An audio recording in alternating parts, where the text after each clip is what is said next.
Bienvenidas y bienvenidos a Senderos de Inclusión Podcast. El espacio donde exploramos las diferentes aristas de la diversidad y la inclusión y abordamos temas de interés con objetividad. Acompáñanos mientras construimos puentes hacia una sociedad más justa y equitativa. Comencemos.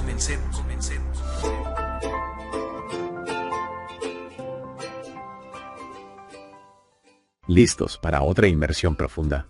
Esta vez nos adentramos en el corazón de la Convención sobre los derechos de las personas con discapacidad. Usemos en el artículo 4. Exacto. Empecemos por el principio. El artículo 4, párrafo 1, establece que los Estados partes se comprometen a adoptar todas las medidas pertinentes para hacer efectivos los derechos de las personas con discapacidad. Impresionante, ¿verdad? Eso suena a un compromiso bastante serio. Sin duda. Y abarca medidas de todo tipo, incluyendo las legislativas. O sea, crear nuevas leyes si es necesario. Eso sí que es ir con todo. ¿Podrías darnos algunos ejemplos concretos de cómo este compromiso tan amplio se traduce en la vida real?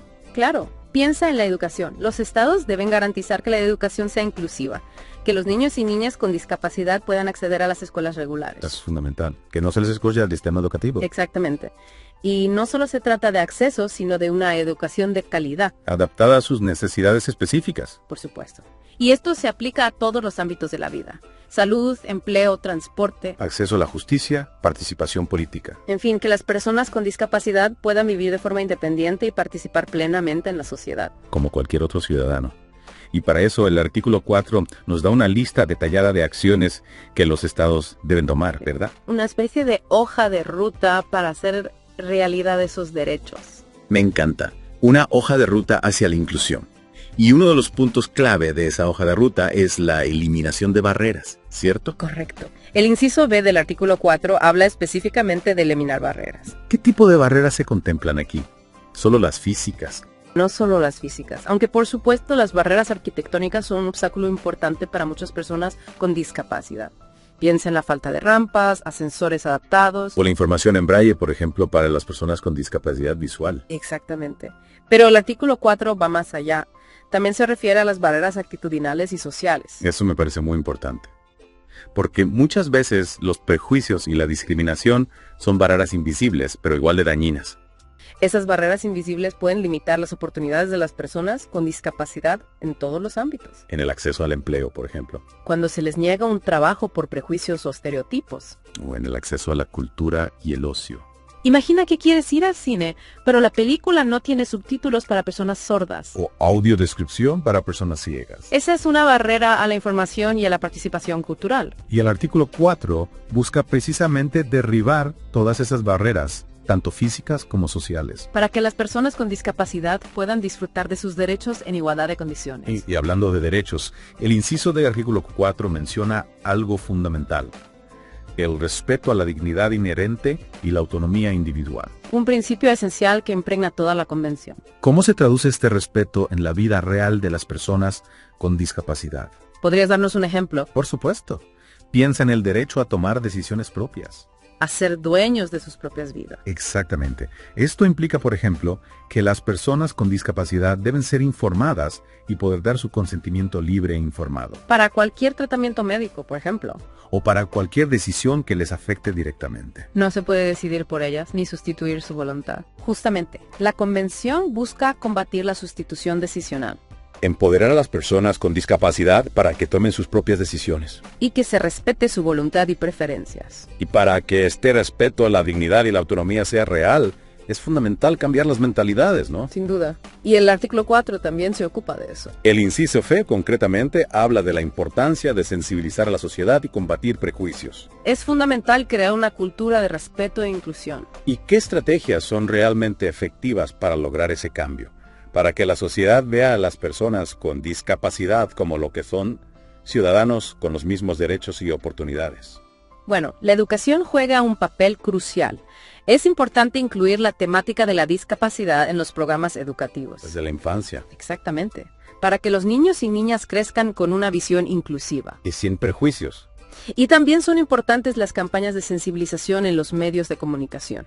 Mostrar la diversidad de las personas con discapacidad. Sus capacidades, sus talentos. Romper con los estereotipos. Y no subestimemos el poder del contacto directo. Conocer a alguien con discapacidad. Escuchar su historia. Eso puede cambiar muchas percepciones. Derribar barreras invisibles. La convivencia y la interacción son herramientas poderosas para combatir los prejuicios. Totalmente de acuerdo. El artículo 4 también aborda los derechos económicos, sociales y culturales de las personas con discapacidad. Y aquí el concepto de progresividad es clave.